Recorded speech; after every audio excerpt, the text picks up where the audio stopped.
Definisi rahasia negara itu Belum seperti apa? ada. Oh, sampai sekarang Sekarang belum ada undang-undangnya. Undang-undangnya belum ada, baru RUU dulu terakhir 2014 itu diajukan, tapi sampai sekarang dan di prolegnas sampai 2019 juga nggak dibahas lagi. Oke.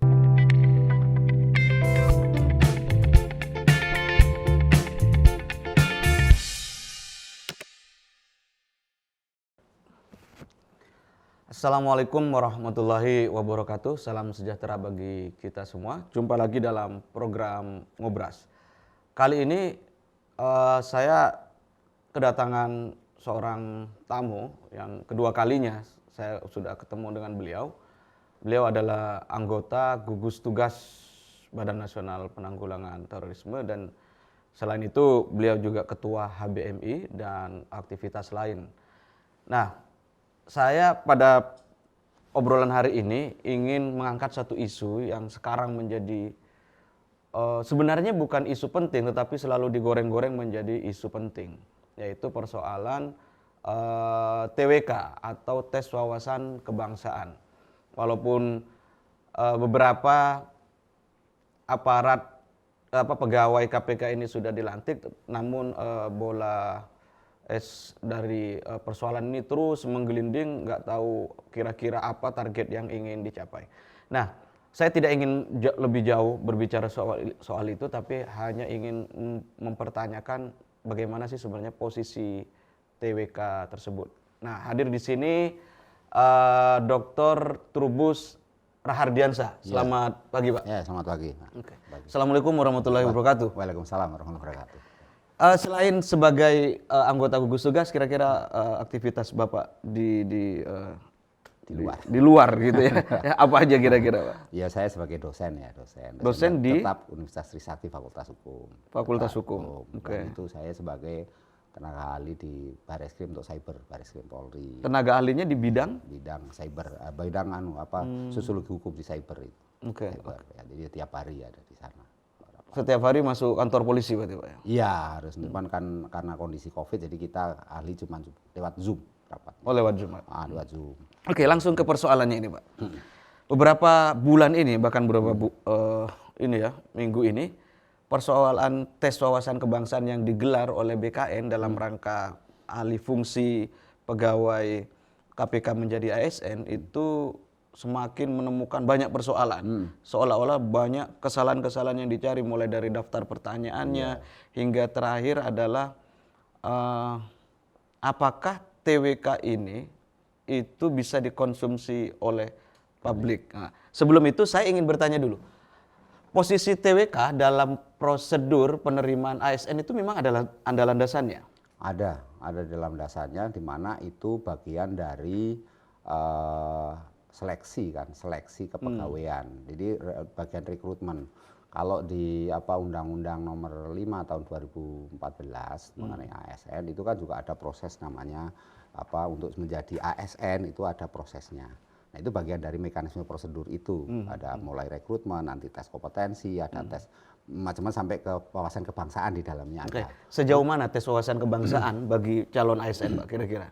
Iya, sepengetahuan saya tes-tes itu memang harus dilakukan untuk menjaring 3 hal setidaknya. Satu adalah kemampuan mengenai kompetensinya, yang kedua kemampuan teknis, dan yang terakhir kemampuan soal sosial budaya. Sosial budaya. Nah, wawasan kebangsaan lebih fokus kepada persoalan sosial budaya sebenarnya. Karena apa? Karena di situ yang dikonstruksikan adalah persoalan satu mengenai patriotisme.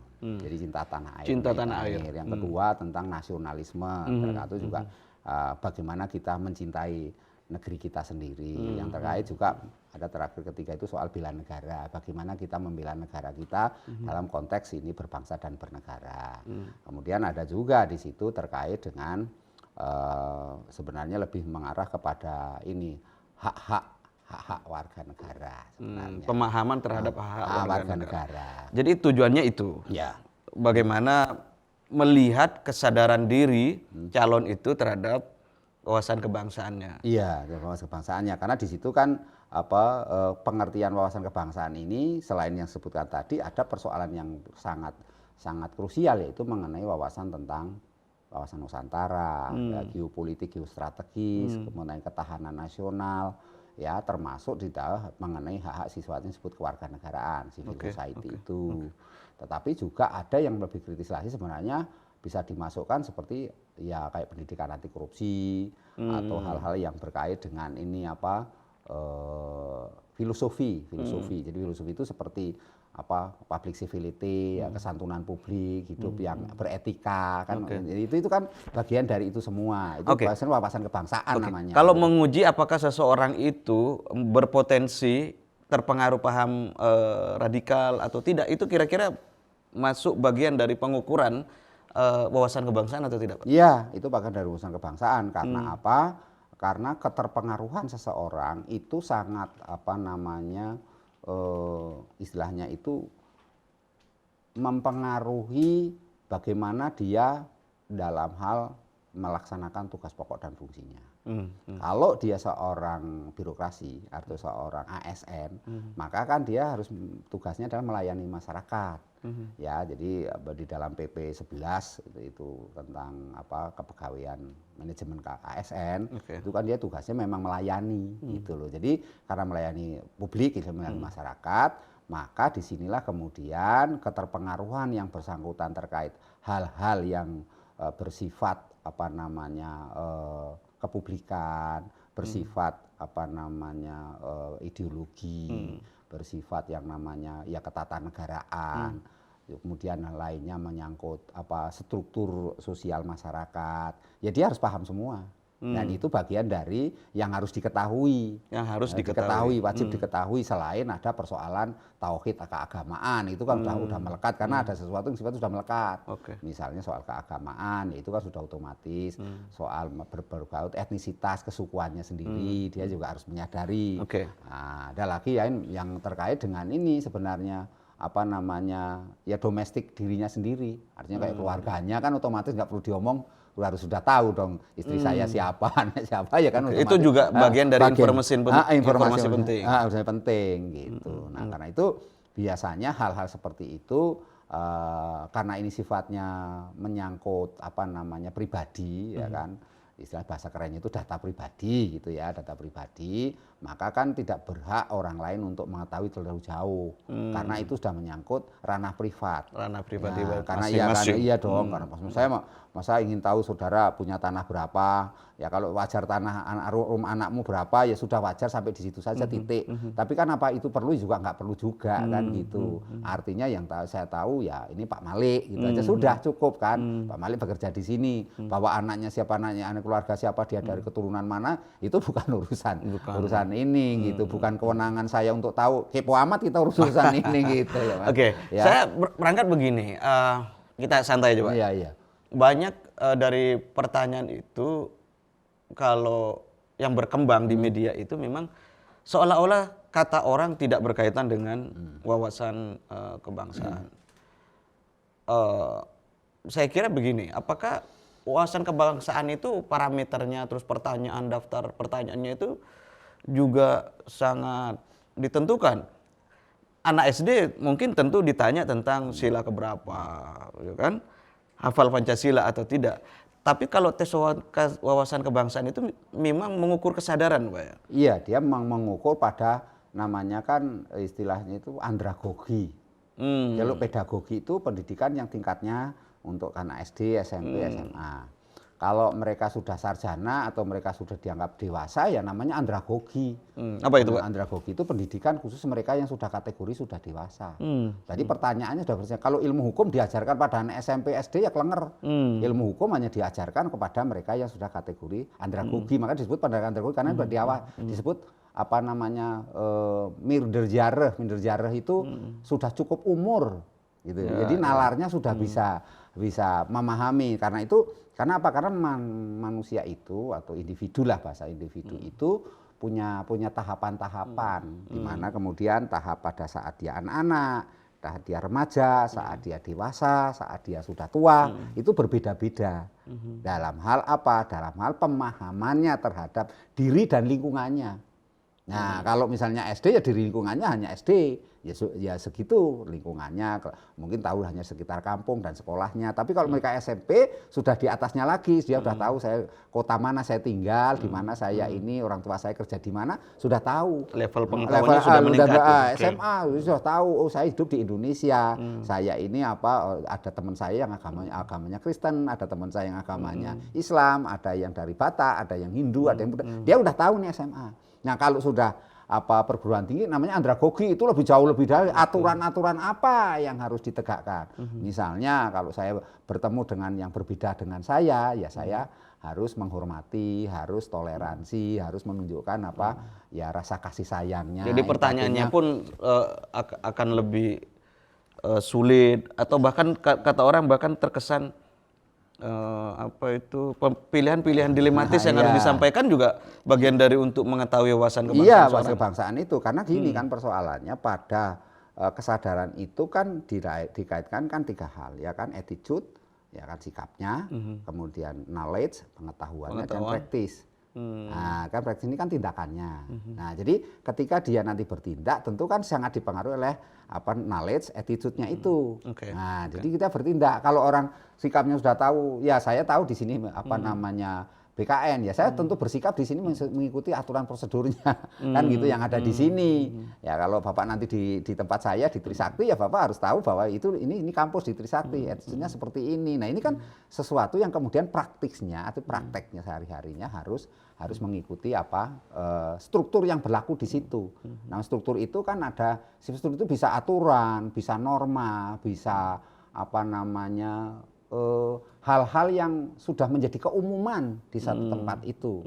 Ya kalau di sini keumumannya seperti apa misalnya, atau tempat saya keumumannya seperti apa kan, itu kan beda-beda. Nah kembali ke pemahaman tentang tes-tes itu sendiri, misalnya kalau misalnya bicara kebangsaan untuk tes itu ya diukur berdasarkan pemahaman yang ada di masing-masing ini, masing-masing kementerian dan lembaga, masing-masing juga individu yang disampaikan. Nggak mungkin seorang anak SMA misalnya dari bagian ini yang mau direkrut kan juga ada yang baru lulus SMA misalnya terus ditanyakan sesuatu yang sifatnya terlalu jauh yang disebut andragogi tadi, yang nggak mungkin karena dia pola pikirnya sudah masih pedagogi gitu. Jadi ini kita arahnya tentu pada persoalan di dalam soal knowledge, pengetahuannya tentang sikap, tentang praktek Anda, nanti kerjaan Anda begini. Biasanya anak-anak yang kategori orang yang masih pendidikan level menengah gitu ya, itu ya dia pemahamannya pada tataran-tatarannya keumuman saja. Kalau untuk detail, holistik, komprehensif itu sudah tataran unturan perguruan tinggi, itu sudah sarjana. Karena itu kan orang membedakan nih, bedanya S1, S2, S3. Kenapa sih bedanya itu? Sebenarnya pada soal wise-nya. Wise dalam hal memahami pengetahuannya itu. Jadi kalau S1 kenapa kok beda dengan S2? Kenapa kok beda dengan S3? Semakin tinggi semakin pendidikan S3 itu dia sudah memahami yang namanya filosofi. Maka S3 itu disebut philosophy of doctor. Jadi orang yang sudah berpendidikan S3 maka pertanyaannya harus disesuaikan. Gitu loh pertanyaan. Misalnya pertanyaan, apakah Pancasila itu sebuah ideologi yang betul-betul merepresentasikan rakyat Indonesia? Itu pertanyaan kepada yang namanya doktor, karena dia filosofi pertanyaannya. Itu, nah tentu dia akan menjawab, oh iya ini representasi dari ini pada saat pembentukannya. Atau pertanyaan pilihan antara Al-Quran dan Pancasila. Iya, Al-Quran Pancasila itu kan itu sebuah pertanyaan yang ingin mempertentangkan atau ingin menguji kesadaran seseorang. Iya, lebih banyak menguji kesadaran seseorang sebenarnya, kesadaran ketika dia nanti kan arahnya ke praktisnya kan. Artinya ketika nanti berpraktek dia akan memahami misalnya ya pemahaman bahwa saya harus memilih Pancasila karena kita ini aturan yang berlaku, yang bukan aturan ya, artinya kita ini bernegara, berbangsa dan bernegara, kita kan di Indonesia, yang dimana disebut dalam konstitusi negara Indonesia negara hukum. Kecuali kalau disebut negara Indonesia adalah negara agama. Nah itu lain lagi, karena kita negaranya negara hukum, maka yang berlaku adalah aturan itu. Sekarang aturannya apa? Aturannya ya Undang-Undang Dasar 45 beserta turunannya itu yang harus dipatuhi, harus dilaksanakan. Oke, artinya begini, semua konteks pertanyaan-pertanyaan yang muncul di media untuk digoreng-goreng itu sebenarnya adalah bagian kreasi-kreasi seseorang untuk mengetahui calon individu, kesadaran individu itu. Kan banyak pertanyaan misalnya yang kontroversi itu. misalnya apakah Anda sudah punya pacar atau apa kayak gitu-gitu. Iya, Yang iya. sekarang dipersoalkan seolah-olah itu menjadi suatu yang pertanyaan penting, padahal itu tentu saja bukan pertanyaan penting kan. Iya, Hanya karena ingin mendekati aja. sebenarnya gini, publik itu kan ada 3 hal yang dipahami publik itu, Pak. Oke. Satu, publik itu punya namanya id, jadi punya hasrat, ingin tahu, kepo. Gitu. Kepo. Ingin tahu itu publik. Id itu. Ya, id namanya. Kemudian yang kedua, publik itu juga punya ciri ego. Ego itu ya menyesuaikan dengan kondisi dirinya. Tadi saya katakan kalau anak SMA, SMP, anak ini ya kan, berganti, ya itu kan menyesuaikan egonya. Yang terakhir, yang ketiga itu masalah yang disebut super ego. Super ego. Super ego itu sudah disesuaikan dengan aturannya yang berlaku. Dia paham, oh ini aturannya. Kalau saya datang ke rumah orang, ya assalamualaikum, itu harus sudah tahu itu aturan, meskipun nggak ditulis di situ. Anda datang ketok assalamualaikum, nggak ada tulisan, nggak usah. Atau Anda seperti di depan orang tua Anda harus menunduk kan nggak ada. Menunduklah di depan orang tua kan nggak ada, Mas. Tapi dia harus sudah tahu. Itulah kategori dalam itu. Oke. Artinya begini, semua TWK ini ada di semua kementerian dan lembaga dalam proses rekrutmen. Artinya ini hal yang wajar dan tidak pernah menjadi persoalan yang cukup bergejolak kecuali dalam proses di KPK ini. Iya, menurut saya ini kan lebih banyak ke politisasi sebenarnya ya. Lebih kepada politisasi. Karena apa? Karena persoalannya bahwa setiap kelembagaan negara, KR, kementerian dan lembaga maupun di luar itu juga punya kewenangan sendiri. Artinya apa? Ketika membuat kebijakan atau membuat policy, kementerian dan lembaga ini sudah sesuai dengan tupoksinya masing-masing. Artinya yang melekat sebagai tupoksi. Nah, demikian pula yang namanya di luar itu misalnya perbankan. Bank itu ketika melakukan tes, itu juga dia menggali begitu banyak persoalan yang ada kaitannya dengan apa? Dengan kaitannya dengan keamanan soal dana masyarakat. Mesti pertanyaannya ke situ. Nah, itu ada rahasia-rahasia yang nggak boleh nggak diketahui publik. Artinya memang lembaga itu ingin menyaring SDM yang kuat, tetapi juga SDM yang terpercaya. Iya dong. Yang bekerja untuk lembaganya untuk itu. Dan itu sah dilakukan. Sah dilakukan. Bagi sebuah lembaga. Sebuah lembaga. Bahkan misalnya kampus swasta nih, anggap aja kita ke yang paling sederhana. Kampus swasta, PTS. PTS itu punya kebijakan sendiri setiap PTS di dalam merekrut karyawannya. Pertanyaannya begini, apakah pegawai bank atau calon mahasiswa ketika tidak diterima itu berarti terzalimi oleh lembaga tersebut? Ya nggak bisa. Dirugikan nggak? Nggak ada dirugikan, karena itu sebuah bagian dari sistem. Sistem yang berlaku dalam mekanisme prosedur dalam soal perekrutan, dalam hal soal penjaringan, seleksi. Ya dia harus ngikutin aturan kan, dia makanya orang yang nggak mau memahami itu berarti dia pada tataran ego istilahnya itu kemauannya itu sudah pada melanggar yang namanya yang saya katakan tadi itu super ego. Iya kan, harusnya kan dia udah tahu bahwa aturan itu ada. Ya kan, kalau nggak lulus ya sudah nggak lulus, berarti dia artinya dengan tidak lulusnya itu tidak ada hak-hak nggak ada dong yang dilanggar. Nggak ada hak apa, karena saudara kan dengan kesadarannya sendiri dia ikut tes di situ. Kalau memang dia nggak mau ya nggak usah ikut tes, kan selesai. Peserta kira-kira bisa dikategorikan merasa dirugikan nggak dengan tidak lulusnya itu, Pak? Ya nggak bisa dong, nggak bisa dirugikan.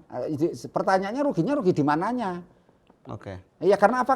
Karena ini kan tes ini diselenggarakan, dilakukan untuk menyeleksi seseorang itu dari profesi yang dulunya taruhlah perusahaan swasta lah, private, kepada yang namanya ASN itu publik. ASN kan publik. Ya, jadi ini kan ada peralihan perubahan itu. Karena saudara pada saat namanya private, ya saudara pemahamannya private. Ketika saudara dialihkan menjadi publik, ya Anda harus berpikir mindset berubah, berarti harus berubah. Kalau Anda dinyatakan tidak lulus pada saat perjalanan, ya sudah, artinya saudara ya seperti orang ini kan jual beli kayak ya selesai gitu, transaksi kan selesai. Kalau perspektif dia merasa rugi itu karena dia sudah lama bekerja di situ, kemudian ketika proses menjadi ASN dia tidak diloloskan bahasanya, apakah itu dia dikategorikan merasa dirugikan dan boleh melapor misalnya ke lembaga ombudsman, kemudian ke bahkan kalau tidak salah pelaporannya sampai ke ormas-ormas dan sebagainya itu?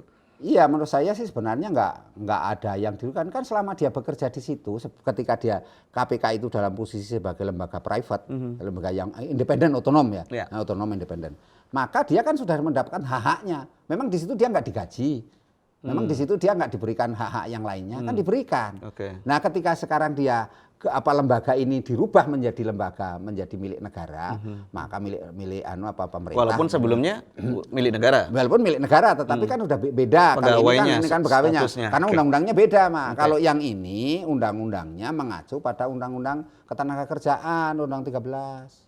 Oh gitu. Beda. Kalau yang ini, yang ASN itu Undang-Undang Nomor 5 tahun 2014, itu undang-undangnya ASN. Berarti KPK dulu acuan pegawainya itu ke tenaga kerjaan. Iya, ketenagakerjaan. Undang-undangnya? Iya, kan dia posisinya posisi di ini. Kalaupun ada negaranya, dia posisinya cuma sebagai melengkapi saja, tapi fokusnya tetap ke ketenagakerjaan acuannya. Oke. Setelah disaring kan mengikuti ASEAN kan sesuai ketentuan undang-undang KPK kan mensyaratkan itu pasal 6 kalau nggak salah harus dialihkan karena ada pengalihan menjadi ASN ya Anda harus mengikuti proses itu. Oke. Nah, kalau kemudian sebelumnya saya berjasa di sini kenapa saya tidak diterima? Ya berarti saudara tidak bisa mengatakan seperti itu. Kenapa? Karena saudara kan sudah mendapatkan hak-haknya pada saat duduk di situ. Nah, ketika sekarang Anda dipindahkan mau dipindahkan memulai proses lagi saudara dinyatakan tidak lulus, ya berarti anggap saja saudara nggak naik pangkat kan?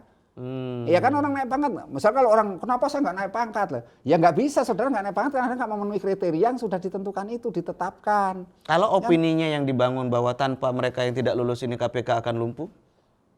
Itu mah jadi terlalu Lebay, terlalu ya? politis lebay itu Oke. jauh itu mah. Jadi nanti urusannya itu kan seperti pertanyaan apakah kami pegawai KPK ini bagian dari aliran-aliran sesat atau macam-macam itu jadi pertanyaan suatu opini yang nggak nyambung. Nggak nyambung. Itu mah nggak ada relevansinya, lebih cenderung bukan politisasi kalau itu malah kecenderungannya ini Mas destruksi itu namanya merusak jadinya merusak tatanan jadinya kalau Merusak begitu tatanan. iya karena nggak ada kaitannya nanti kalau begitu di KPK seringkali orang diputus KPK ada perdukunan di situ. Oke, Bapak sebagai pakar hukum, pertanyaan saya begini, ketika ada seseorang yang tidak lolos dalam proses seleksi di ASN, kalaupun dia mau melapor, menurut prosedur hukumnya itu sebaiknya melapor ke lembaga apa? Kalau dia sudah jadi ASN, Belum jadi ASN. misalnya. kalau sudah jadi ASN kan ke petun prosesnya tentang negara. Kalau dia di ini ya ke peradilan umum melaporkan bahwa hak saya kan ada namanya ini pengadilan hubungan industrial. Oke. Iya, di pengadilan industrial itu Jadi persoalan Iya, yang dipersoalkan atau disengketakan adalah persoalan iya hubungan industrial. hubungan industri. Hubungan industrial karena kan dia belum jadi ASN. Kalau dia merasa dilecehkan secara HAM misalnya. Ya gini, kalau pelecehan HAM itu kan merujuk pada Undang-Undang 3999 itu kan lebih ke persoalan bagaimana hak-haknya itu terkait dengan memang definisinya itu panjang, tapi yang jelas gini, hak-haknya yang terkait dengan ini eksistensi dia kodratnya sebagai manusia. Hak asasinya. Iya, asasi sebagai manusia. Memang di dalam kan ada hak ekonomi, hak sosial budaya, tapi hak itu sifatnya hanya melekat. Ya kalau orang mengatakan misalnya gini, disebutkan bahwa pasal 28 itu setiap warga negara itu berhak mendapatkan pekerjaan yang ini layak. Artinya negara memberi ini. Sekarang pertanyaannya, kalau misalnya saya menganggur, berarti negara melanggar HAM saya dong. Lah Anda menganggur itu karena Anda nggak punya bisa saja saudara memang nggak mau bekerja, bahwa saudara nggak mau ngikutin aturan yang ada di situ, saudara bisa saja tidak melamar pekerjaan atau saudara memang tidak lolos dalam seleksi itu. Ya kan ketika tidak lolos itu melanggar HAM atau enggak? Apanya? Ya nggak bisa kok. Bagaimana melanggar HAM? Nggak ada hubungannya melanggar HAM sama itu. Tapi Komnas HAM cukup serius Pak Yas. Iya, ini kan di pemberitaan cukup serius untuk menanggapin itu. Ya gini, Komnas HAM harus dibaca dua hal itu. Bisa dibaca sebagai upaya untuk ikut membantu menenangkan membantu menenangkan situasi yang ada oke. kan bentuk negara menjadi kondusif lah kira-kira Ya, gitu. Maka dia panggil itu seolah kan ini ya ini kan kasusnya sama dengan pada saat penembakan apa namanya dulu Laskar itu, Laskar oke. itu kan ya ada tuh kan Ya, dia ya, itu ya. turun. Oke. Tetapi sebenarnya kalau yang di Laskar itu memang tupoksinya Komnas. Kalau yang ini Karena ada asumsi hak asasi yang dilanggar. betul, Oke. prosedur yang dilanggar Ini karena prosedur yang dilanggar. kaitannya itu kan antara pihak apa namanya hak warga Dengan satu aparat. namanya negara Oke, kan gitu. oke. Ini kan negara mewakili negara, aparat itu kan negara. Ya. Nah sekarang pertanyaannya untuk ini, apakah ini hubungannya dengan aparat kan bukan? Tetapi Gitu. dengan negara. Dengan negara. Kebijakan negara, oke. Dengan kebijakan negara. Oke. Lah, kalau kebijakan negara ini berarti dia Komnas HAM itu sekedar memberikan satu apa namanya ya advokasi lah, pendampingan saja kepada mereka yang merasa ini ya sebagai badan atau lembaga yang sifatnya melayani publik ya dia diterima, ada laporannya diterima.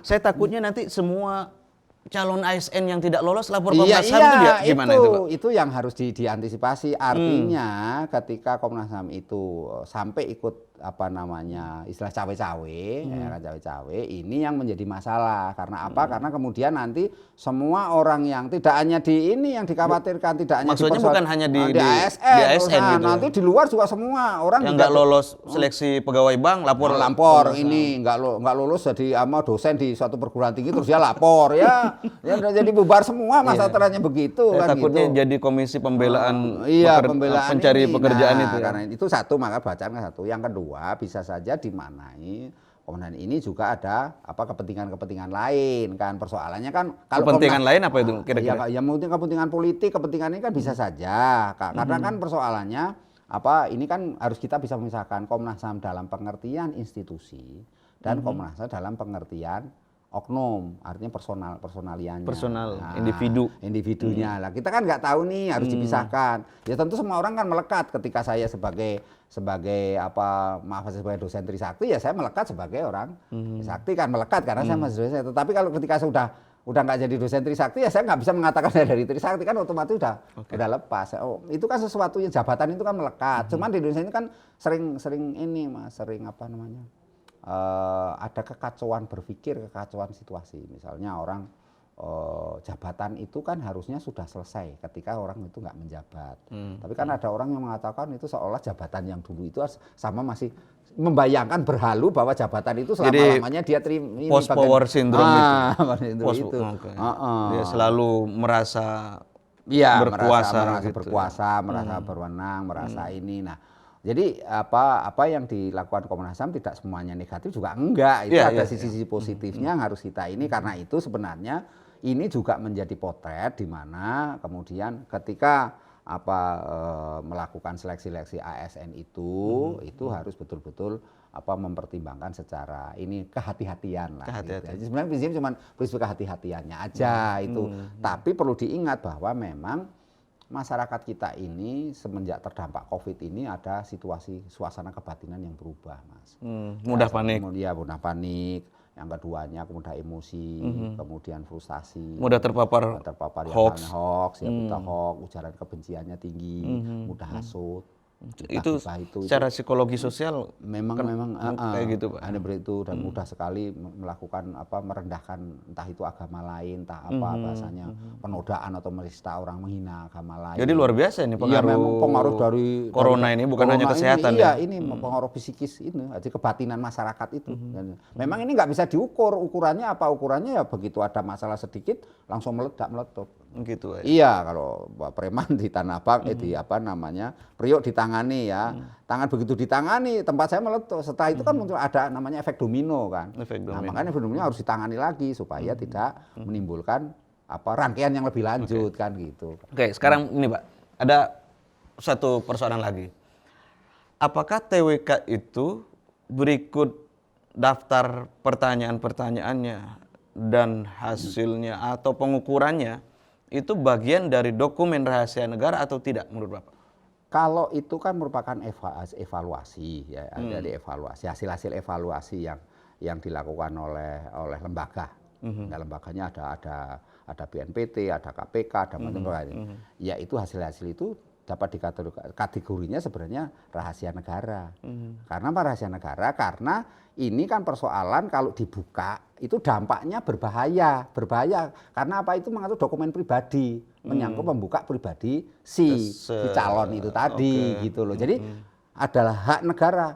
Jadi gini Mas, namanya dalam konteks Tapi definisi rahasia negara itu belum ada. Oh, sampai sekarang belum ada undang-undangnya. Undang-undangnya belum ada, baru RUU dulu terakhir 2014 itu diajukan, tapi sampai sekarang dan di prolegnas sampai 2019 juga nggak dibahas lagi. Oke, jadi parameter untuk menentukan itu rahasia negara atau tidak itu mengacunya kemana untuk sekarang? Sekarang ini pengertian rahasia negara itu terpecah menjadi 3 undang-undang. Satu undang-undang soal intelijen negara, ya itu. Kemudian ada undang-undang kearsipan.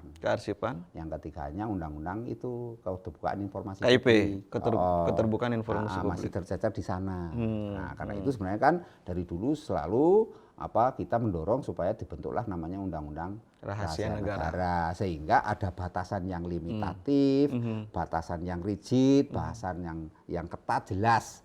Nah, kalau sekarang selama ini belum ada kan kita akhirnya ya menggunakan cara-cara sendiri, tetapi perlu diingat bahwa cara-cara itu pun tidak bertentangan. Karena apa? Karena sesungguhnya ini bagian dari upaya untuk menjaga kestabilan gitu. Jadi harus dilihat seperti itu. Ini misalnya apa? Kalau itu dibuka, kan itu kan mencoreng-coreng nama pribadi saya. Ini dibuka Pak Trubus nggak lulus karena Pak Trubus pernah selingkuh, Trubus pernah poligami, Trubus pernah hasil wawancaranya itu. Trubusnya pernah punya anak haram misalnya, Trubus itu hasil hubungan gelap ya rusak semua. Berarti saya nanti di luar nggak diterima orang dong kalau caranya kayak begitu. Iya. Nah, ini kan jadi ini sifatnya namanya pribadi. Dan juga sebenarnya sangat simpel kalau pertanyaan itu dibuka, nanti ASN yang lain itu bisa nonton. Nanti pertanyaannya kayak gini. Ya iya, nggak boleh. Nggak boleh ya. Di dalam kalau kita dunia pendidikan saja, ujian itu ada sifatnya ujian terbuka. Oke. Open book istilahnya. Ya, harus terbuka, ya kan? Tapi ada ujian sifatnya closed book, tertutup. Kenapa tertutup? Tertutup ini untuk menguji kemampuan masing-masing ininya. Mampu nggak dia? Kalau terbuka ya terbuka, namanya terbuka dia bisa open book macam-macam. Tapi pertanyaan itu ditentukan oleh jawabannya. Misalnya kalau orang yang pertanyaan pada tertutup ya terbuka. Sama-sama terbuka pertanyaan sama. Di manakah tempat atau lokasi gedung BNPT? Pertanyaan sama. Ketika itu pertanyaan itu dijawabkan pada terbuka, itu harus si penjawab harus menjelaskan gedung BNPT di jalan ini, kampung ini, RT ini lengkap. Itu baru benar. Tapi kalau dia menjawab misalnya Bogor, ya salah.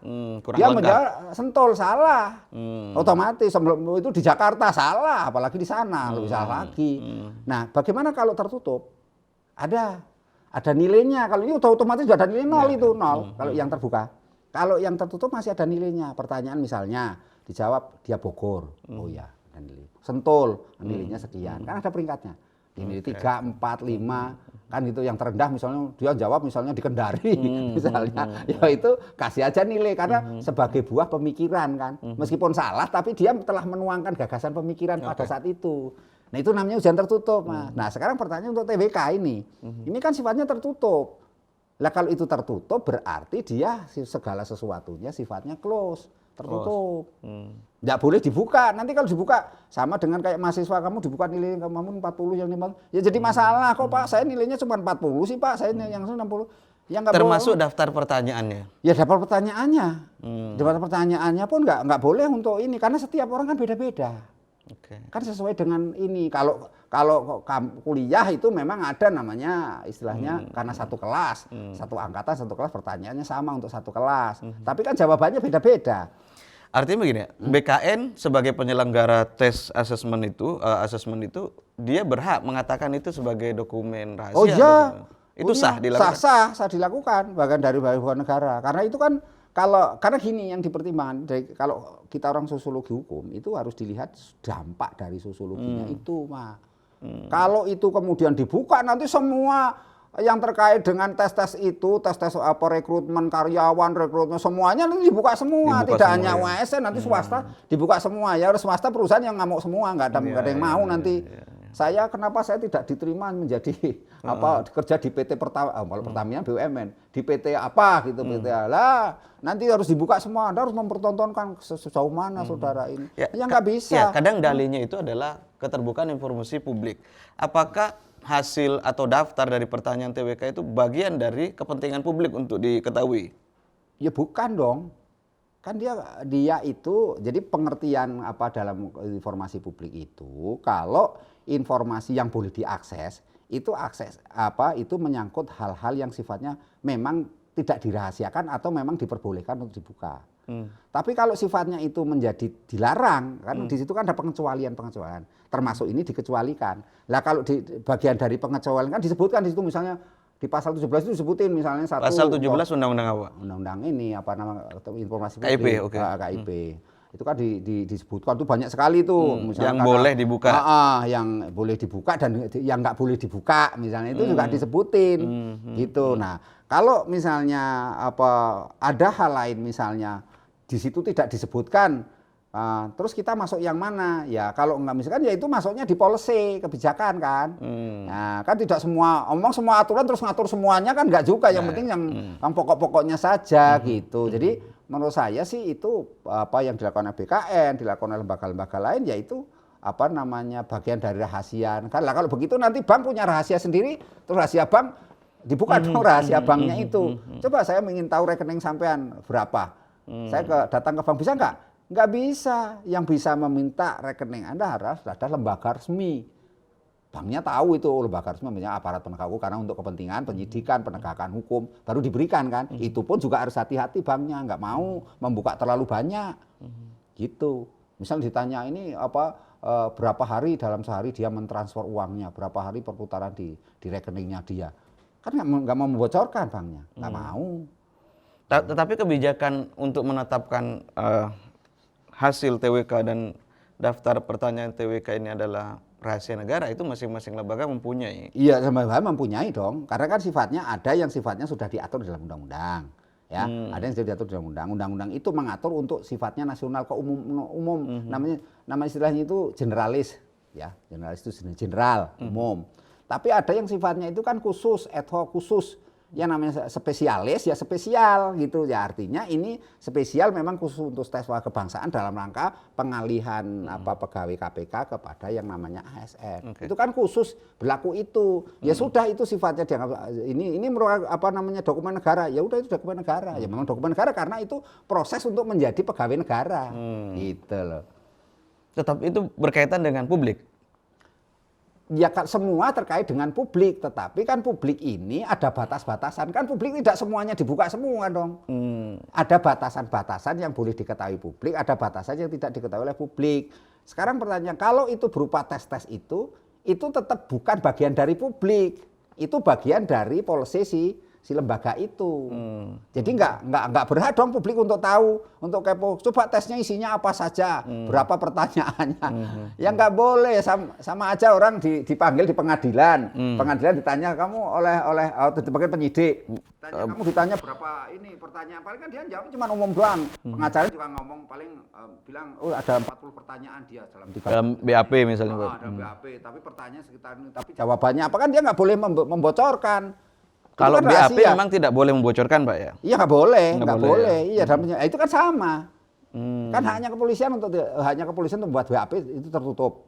Ya nggak boleh dibuka ini. Termasuk pengacara juga nggak boleh ngomong, cuma ngomong aja paling ditanyakan. Ya ditanyai ada 6 pertanyaan. Ada 6 pertanyaan. Gitu pertanyaan seputar apa? Pertanyaan tentang dia kapan dia melakukan, tentang apa, dan dia disangkakan pasal ini. Tok titik. Tidak boleh rigid. Tidak boleh rigid dan tidak boleh komprehensif dibuka detailnya, nggak boleh gitu. Nah sama saja dengan yang namanya tes TWK ini. Tes TWK ini ya seperti orang ini kan tertutup itu. Kalau yang merasa dirugikan itu melakukan langkah-langkah hukum untuk membuka daftar pertanyaan dan hasil itu ada kemungkinan akan dibolehkan atau Gimana Pak? Secara undang-undang ya, secara hukum? Iya, secara hukum tentu namanya ini hukum kan dibolehkan untuk mengajukan ini sama seseorang ditetapkan jadi tersangka. Kan boleh dong melakukan pra peradilan.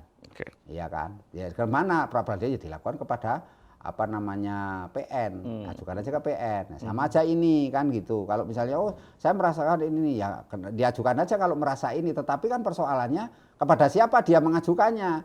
Ya tentu mengajukannya kepada KPK itu sendiri, karena kan disitulah dia ini keberatannya kepada KPK. Nggak mungkin dia mengajukan ke tempat lain, ya mungkin bisanya cuma paling ombudsman misalnya melaporkan ke Komnas itu melaporkan saja. Kok saya kok di ini, tapi itu kan juga nggak bisa didefinisikan seolah-olah bahwa ombudsman maupun Komnas itu dianggap intervensi kan enggak juga gitu ya, sekedar sebagai berbangsa dan bernegara, karena negara dia menampung itu semua. Dia tampung sebagian bagian dari tupoksi dia. Tapi memang ini nanti kita harapkan artinya memang perlunya juga nanti Komnas HAM maupun lembaga lain yang ikut menolong itu juga harus menyadari bahwa ini sebuah rahasia negara, tidak boleh ini. Saya rasa dia juga tahu, meskipun nanti pada akhirnya undang-undang begini, ininya begini, tetapi kan juga Komnas HAM juga tahu kok, nggak mungkin ini menjadi istilah kegaduhan yang berlarut-larut dan artinya menjadi membahayakan ya keamanan negara, kan nggak mungkin. Itu artinya kalau ini semuanya nanti orang mengajukan ke HAM, Komnas HAM, nggak diterima pekerjaan ke Komnas HAM, semua kan jadi Komnas HAM terus bagaimana tupoksi pokoknya dia kan gitu ya, nggak mungkin. Dia akan lebih sibuk ngurusin hal-hal yang seperti itu. Sifatnya hak orang lain. Karena banyak proses rekrutmen yang akan datang kan? Oh banyak, dan itu dalam soal ini. Nah karena itu mungkin satu ke depan ini dibuatlah formulanya aja, dibuat formula lagi. Ini sebuah pelajaran. Sebuah pelajaran, jadi nanti dirumuskan kembali ya, kayak kita mengatakan, Pak, saya sering ditanya, Pak, apakah penerapan PSBB di Indonesia tidak efektif? Ya saya bilang ya tidak efektif, buktinya ini buktinya itu COVID-nya naik terus. Kan gitu, apakah PPKM Mikro itu efektif? Saya bilang ya tidak efektif, karena buktinya ininya naik terus. Nah sekarang bagaimana supaya ini efektif, supaya ini bisa terkendali sekarang ini? Apa yang tidak membuat efektif gitu kan? Itu ya kan tidak efektif, kan dievaluasi. Karena itu aturannya dirubah lagi, disesuaikan dengan kondisi yang ada. Kan pemerintah mau nggak mau juga, ya nggak mungkin dong ini korbannya begitu banyak, orang terpapar banyak. Lama-lama orang mau makamnya di mana? Kalau di Jakarta kan itu kan jadi artinya hulu hilirnya sebagai contoh loh ya. Tapi ini artinya sampai itu kasus TBK ini menjadi isu-isu yang terus digelindingkan terus, ya itu menurut saya menjadi tidak kondusif situasinya. Karena kan kemudian larinya menjadi ujaran kebencian, menjadi berita bohong, menjadi hasutan, kan ini yang berbahaya, menjadi penghinaan, pencemaran satu lembaga. Saya kan gitu. berusaha ingin mendudukkan persoalan ini tidak secara objektif dan netral. Kira-kira apa yang bisa dievaluasi dari proses ini, khususnya terhadap BKN, kok bisa memunculkan kontroversi seperti ini? Kira-kira apa Pak yang perlu dievaluasi? Saya menurut yang dievaluasi mungkin masalah ini aja, masalah transparansi di dalam memberikan informasi. Transparansi informasi mengenai bahwa Anda dites TBK, Anda setelah dites, jadi kalau perlu dibuatkan satu pernyataan dulu sebelum dites itu, buat pernyataan, saudara mau ikut tes, kalau ikut tes saudara harus mengikuti aturan ini, prosedur-prosedur ini, kan gitu. Kalau Anda nggak mau tes, ya udah Anda nggak mau tes kan itu orang kan dipilihan, Anda mau jadi ASN atau tidak? Oh mau jadi ASN, ya ikutan aturannya. Kan gitu, kalau nggak mau jadi ASN ya udah, ya Anda keluar, nggak mau jadi ASN kok gitu. Nah kan kalau kita mau menjadi satu istilahnya itu bergabung dalam satu lembaga ataupun satu institusi, ya kita ikutin aturan yang ada di institusi itu. Jadi sejak awal mestinya BKN menyampaikan atau memberikan surat pernyataan seperti itu. Iya, membuat semacam ya seperti fakta integritas itu. Integritas. Saudara kalau mau ikut tes ASN ini syaratnya ini. Diedarkan, terbuka nih silakan. Tapi juga disebutkan bahwa tes di dalam tes ini sifatnya tertutup. Apapun hasilnya menjadi ya kayak ini loh, kayak lomba itu kan. Kewenangan panitia itu tidak bisa diganggu gugat kan selesai. Kalau si A dijadikan pemenangnya, kenapa kok dia yang menang dia? Lah ya begitu, ganggu gugat nggak bisa, karena namanya sebuah aturan. Di mana-mana pun juga seperti itu. Jadi ini memang satu asal. Yang kedua itu menurut saya memang BKN ini perlu menerapkan namanya asas akuntabilitas, pertanggungjawaban publik. Pertanggungjawaban publik di bagian apa kira-kira? Di bagian ini apa namanya mekanisme prosedurnya itu. Karena apa? Karena mungkin mekanisme prosedur ini bagaimana supaya membuat si calon ini merasa hak-haknya itu terjamin. Itu bahwa saya ngikuti tes itu bagian dari pertanggungjawaban publik saya akan menjadi bagian dari ASN itu. Gitu. Karena ASN kan akuntansi itu kan nanti kan menggunakan uang negara, dia ini bekerja sebagai birokrasi negara, saya harus punya tanggung jawab publik. Nah, karena itulah menurut saya akuntansi di BKN sendiri adalah bagaimana dia mempertanggungjawabkan itu semuanya secara jelas, ya kan, jadi transparan, akuntabel gitu. Oke. Saya kira tentang TWK sudah banyak kita ngobrolkan. Saya ingin satu pertanyaan terakhir mungkin, Pak ya.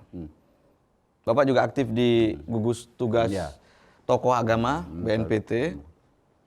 Apa sih sebenarnya pentingnya TWK ketika dihadapkan dalam rangka menangkal paham radikalisme? Bisa jadi ASN, TNI, Polri itu yang sudah lolos TWK itu juga bisa terpengaruh terhadap paham radikal itu. Kira-kira seperti apa, Pak, fenomena seperti itu? Iya, sebenarnya fenomena ini kan bagian dari dinamika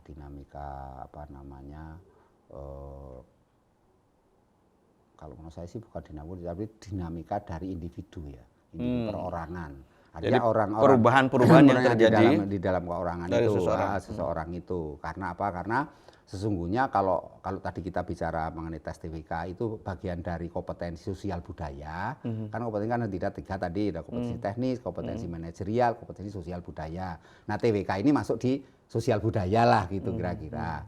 Masuknya di sana bukan kira-kira yang itu cenderung dinamis, Pak ya. Iya, sifatnya dinamis. Nah, sekarang orang yang sudah lulus TWK kemudian suatu saat dia terpapar ini, nah itu kan bagian dari dinamika individu seseorang. Bisa saja dia berdinamikanya kan kehidupan itu kan nggak semuanya nggak mesti linier, Mas. Kadang-kadang hidup itu ya fluktuatif, non liniernya juga berpengaruh ya. Mungkin situasi domestik rumah tangga bisa saja, domestik hubungannya dia interaksi sosialnya kurang baik dengan berteman atau kecewa, marah dengan kondisi yang ada ya bisa saja. Termasuk merasa terzalimi oleh pemerintah oleh pemerintah terzalimi oleh orang-orang yang itu dalam kondisi rentan juga ya? Iya, dari rentan. Misalnya orang-orang seperti itu yang saya katakan tadi karena apalagi sekarang terdampak COVID itu banyak orang-orang seperti itu karena memang jiwanya itu rapuh terhadap. Jadi makanya itu sebenarnya yang penting sekarang ini bagaimana membangun ketahanan diri kan. Ini yang perlu sehingga menurut saya nih ke depan BNPT sebagai bagian dari pemerintah harus membuat satu pelatihan atau pendidikan untuk para ASN atau ASN yang sudah lolos TWK itu kan ASN sebetulnya. ASN ini pegawai ini untuk mengenai wawasan kebangsaan lagi. Jadi dalam rangka membangun ketahanan. Ketahanan dirinya. Jadi diberi pelatihan, diberi pemahaman baru, dinamika yang baru berkembang sekarang harus ini. Seperti sekarang ini kan banyak kok ASN yang merasa keberatan kan misalnya masa setiap hari Senin harus upacara bendera ini kan itu kan banyak yang ini itu surat edaran dari Kemenparekraf itu kan banyak penolakan juga kan itu. Tapi itu harus dilaksanakan supaya membangun sendiri bahwa kita hidup di Indonesia. Anda melayani negara, kita harus menghormati negara ini ya, bendera itu bagian dari tidak suka berarti Anda orangnya tohut dong sama negara. Masa orang itu kan ada yang nggak perlu negara. Kita harus sama Allah percaya percaya sama ini hukum itu misalnya hukum negara ya kan. Nah, itu nanti pertanyaan-pertanyaan orang teroris zaman dulu itu. Zaman dulu. Iya, jadi maksud saya gini. Maksud saya kita harus melaksanakan sekarang ini tugas BNPT salah satunya adalah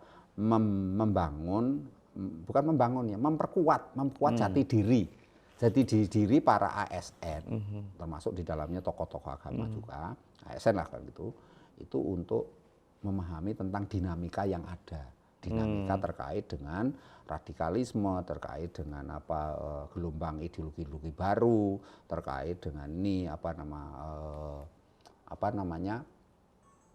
ya cara-cara hidup yang menganggapnya dia baru. Misalnya dulu orang pegawai negeri itu dulu kan rapi begitu. Nah, terus ada gelombang pengaruh paparan ini jadi banyak PNS yang akhirnya jadi pakai PKC, Persatuan Katok Cingkrang gitu. Jadi cingkrang kan itu kan terpengaruh tuh. Terus harus berjenggot, harus ini, soal ini kan itu kan bagian dari.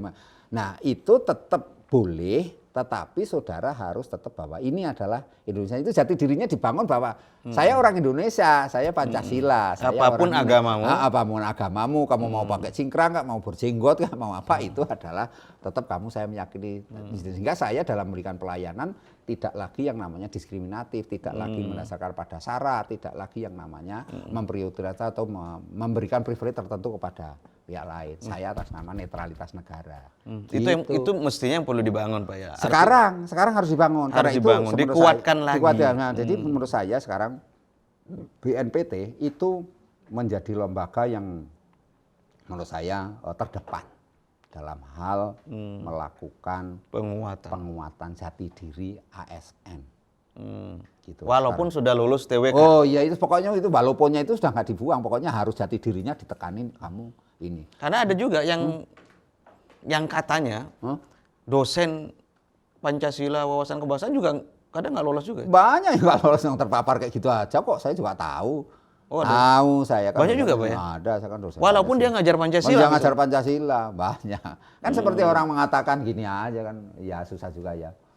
Kita orang mata kuliah, ada mata kuliah di kalau orang hukum tuh mata kuliah hukum perkawinan, tapi yang mengajar sendiri nggak kawin, bagaimana? Nah, itu kan sama aja bohong. Sama aja ya. Iya, itu kan juga banyak. Nah, artinya yang ngajar TWK, yang ngajar Pancasila juga belum tentu dia bisa lolos juga ya. Bisa lolos juga. Jadi menurut saya itu yang harus dilakukan kan gitu. Jadi kita harus betul-betul menyadari sampai di sana. Sekarang prioritas dari BNPT saya rasa inilah tugasnya kan sekian juta ASN di Indonesia. Sekarang dalam posisi terdampak COVID, mau nggak mau work from home. Sekarang banyak work istilahnya, work from home, ada work from Bali, work from Solo, work from Jogja, work from hotel, ada macam-macam work, ada from Dieng terakhir muncul lagi gitu. Ya, itu semuanya tugasnya BNPT untuk membekali, bukan membekali ya, memberikan ini. Kalau perlu BNPT punya ini, coba mengusulkan suatu aturan ya. Kalau mereka nanti dinyatakan tidak lulus, mereka jangan naik pangkat, supaya dia ada usaha. Kalau dalam TNI itu harus dia sesko dulu. Iya dong, harus ada penjenjangan. Kalau dia tidak lulus, ya Anda harus menerima resiko, tidak menerima tunjangan. Anda pangkatnya ini nggak naik. Itu jadi ada punishment dari. Oh iya dong, ada reward punishment itu. Lah kalau enggak ya coba sekarang aturan dibikin seperti itu supaya ini kita ngomong ke depan, Pak. Ke depan. Karena apa? Karena anak-anak milenial yang sekarang jadi ASN ini adalah anak-anak yang masih dalam tanda petik rentan loh. Labil kan, karena akan dinamika itu. Mengaku Pancasila tapi dalam prakteknya ya kan gitu. Nanti ujung-ujungnya lebih ini. Pokoknya kita berpikirnya adalah berpikir next, ke depan.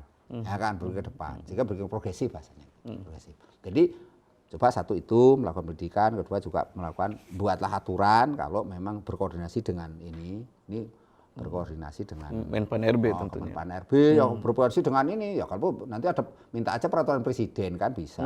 Bikin aja peraturan presiden yang mengatakan bahwa mereka tidak lulus harus ini. Itu. Jadi supaya yang nggak lulus ini berusaha ya kalau begitu saya belum Pancasila, saya harus ini lagi, harus ujang lagi, harus ngikutin ini lagi. Ya begitu, kalau nggak ada seleksi kayak gitu, kan selama ini sudah enak, mereka sudah lolos, selama-lamanya sudah begitu, nggak pernah digali lagi soal sampai Pancasila. Pensiun juga sampai begitu. Pensiun, gitu. Yang ada munculnya terus kebencian dendam yang ini, istilahnya, mengakar, mengurat, istilahnya itu. Tapi memang problem ASN kita masih sangat cukup kompleks. Iya kan kompleks, karena setahu saya ya sebagai pengajar di lembaga administrasi negara kan saya mengajarkan banyak ASN itu. Nah itu baik di kalangan AL misalnya Angkatan Laut kan juga ngajar juga.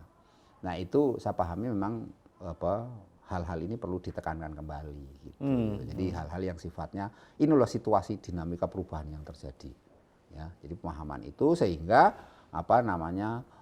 dia bisa menapak masa depan. Karena ini kita konteksnya gini Mas, konteksnya bahwa Indonesia NKRI ini harus lestari, itu aja intinya. Jadi segala cara harus dilakukan. Lah kalau negara Tiongkok melakukan dengan cara Tiongkok, kalau Vietnam melakukan dengan cara Vietnam, Yang namanya Thailand itu sekarang masyarakatnya maunya berubah, tidak mau jadi monarki, tapi kan negaranya tetap monarki. Nah, itu bagaimana dia mempertahankan supaya negara monarki. Contohnya mereka yang memprotes tentang raja langsung hukumannya 15 tahun. Itu undang-undang di Thailand. Bunyi saya pernah pelajari itu 15 tahun. Artinya begini, pengamalan Pancasila, wawasan kebangsaan itu memang harus selalu didialogkan dengan perubahan-perubahan dan yang lingkungan terjadi strategis itu, Pak. Iya, jadi kan gini, bahasanya kan ada namanya geopolitik. Geo itu bumi, politik tentang kebumian. Ya, ada geostrategi. Geo itu tentang bumi, strategi itu cara-cara mengatasi bagaimana penguasaan atas bumi. Gitu, atas negara lah istilahnya, atas wilayah, istilah wilayah gitu. Landscape kalau bahasa kerennya itu. Nah, itu yang harus dilakukan. Jadi sekarang tugas mulia salah satu BNPT, masukan dari saya, cobalah itu merancang itu semuanya, buatlah aturannya. Ya, jadi sekarang kebijakan bikin disosialisasikan kebijakan sampai ke presiden. Nanti saya yakin presiden kan mau itu, karena ini kita bicara bagaimana negara ini lestari itu mau semua. Dan itu tidak bertentangan dengan Undang-Undang Dasar Pancasila, malah itu melanggengkan bagaimana mempertahankan. Dan tidak bertentangan dengan Undang-Undang ASN atau apa? Enggak ada. Takutnya nanti diprotes lagi, dibawa lagi. Nah, kan Undang-Undang ASN sendiri kan juga masih sekarang juga mau ada usulan supaya direvisi lagi kan. Mau direvisi lagi kan, salah satunya kan ingin memasukkan itu bahwa honorer langsung bisa jadi ASN. Honorer langsung jadi ASN, nggak perlu lagi tes kayak tes yang kebangsaan segala kan nggak perlu. Ya, jadi yang sudah mengabdi lama langsung jadi ASN. Langsung jadi ASN. Kan maunya gitu. Undang-undangnya mau dirubah itu. Yang sekarang saya kena Covid itu kan. Sebelum Covid saya sempat ikut membahas itu kok. Jadi maksud saya cobalah kita berpikir lebih holistik prinsipnya. Jadi peran strategis dari BNPT. Jadi BNPT tidak sekedar menangani soal terorisme atau sesuatu yang istilahnya penindakan, ya kan, tapi juga mencakup pencegahan. Pencegahannya ini bisa di dua kaki, satu di edukasi pendidikan, satu lagi di istilahnya itu ya kayak dengan pemuka agama ini kolaborasi, partisipasi gitu ya. Kolaborasi, gitu loh Mas. Edukasi dan kolaborasi. Nah, itu yang harus dilakukan. Angkat. Oke, terima kasih Pak Trubus atas ngobrol-ngobrol santainya terkait TWK ini, karena saya kira ini juga belum tentu selesai juga. Saya tidak tahu proses isu dan wacana ini akan dikembangkan dan sampai kapan itu. Iya, kalau untuk selesainya ini gini Mas, ini ada. Saya takutnya ini menjadi presiden nanti bagi proses-proses rekrutmen berikutnya yang akan dicontoh bagi mereka yang tidak lulus misalnya seperti itu, Pak. Saya berharap cuman pada titik ini aja, pada titik kepercayaan persoalan trust. Trust publik kepada yang namanya lembaga negara. Ini aja sebatas karena ini persoalan ketidaksukaan pada rezim misalnya, kepada penguasa yang sekarang, elit-elit sekarang misalnya. Itu saja sebatas itu. Saya harapannya sebatas itu. Harapannya seperti itu. Artinya cukup tidak merembet-rembet dalam mana-mana. Tapi proses-proses berikutnya. Kalau yang keduanya yang Bapak sampai Pak Mali sampaikan tadi, jangan sampai kemudian ini menjadi semua orang pengen kepo semua terhadap tesnya, merusak sistem. Itu akan merusak sistem. Merusak sistem. Dan itu dimanapun di negara nggak ada kok. Dan negara lain yang nggak ada, di Amerika juga nggak boleh orang tes. Saya tesnya diketahui nggak ada. Negara demokrasi sama pun nggak ada. Atas nama demokrasi pun nggak ada itu. Karena itu sifatnya hak prerogatif, Mas. Oke, berarti atas nama demokrasi pun seseorang itu tidak boleh meminta proses hasil TWK itu ya? Iya, karena apa? Karena demokrasi sendiri kan ada batas-batasnya.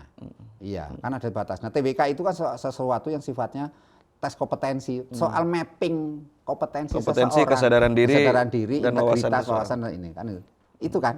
Oke, itu yang pertama. Yang kedua, penegasan atas nama hak asasi seseorang yang tidak lulus proses itu pun tidak boleh melakukan pengaduan. Tidak boleh melakukan pengaduan. Karena apa? Karena itu bukan bagian hak asasinya. Yang dilanggar. Bukan. Karena itu bagian dari mekanisme prosedur sebuah lembaga. Karena itu mekanisme prosedur sebuah lembaga, dan lembaga dalam menjaring anggota itu juga punya mekanisme agar mendapatkan SDM yang berkualitas dan setia kepada loyal kepada bangsa dan negara. Okay. Itu. Saya kira itu Ya, Pak Trubus, cukup, nanti cukup. kita ketemu lagi dalam program Ngobras berikutnya. Mungkin akan ada isu lagi yang lebih populer dari ini nanti Pak Trubus. Oh, Ditunggu ya. aja. Tunggu ya. Oke, terima kasih Ya, Pak Trubus ya sama-sama. atas kedatangannya. Oke, dari saya itu yang bisa kita obrolkan dalam proses isu kontroversi tentang TWK ini. Kita tidak ingin menjudge apakah ini salah atau tidak, tetapi kepentingan kita hanya ingin mengedukasi kepada masyarakat bahwa tidak semua isu yang dikonsumsi di media massa itu sebuah kebenaran. Kita harus mempunyai perspektif-perspektif yang luas untuk menggali setiap pemberitaan itu. Oke, dari saya cukup. Assalamualaikum warahmatullahi wabarakatuh.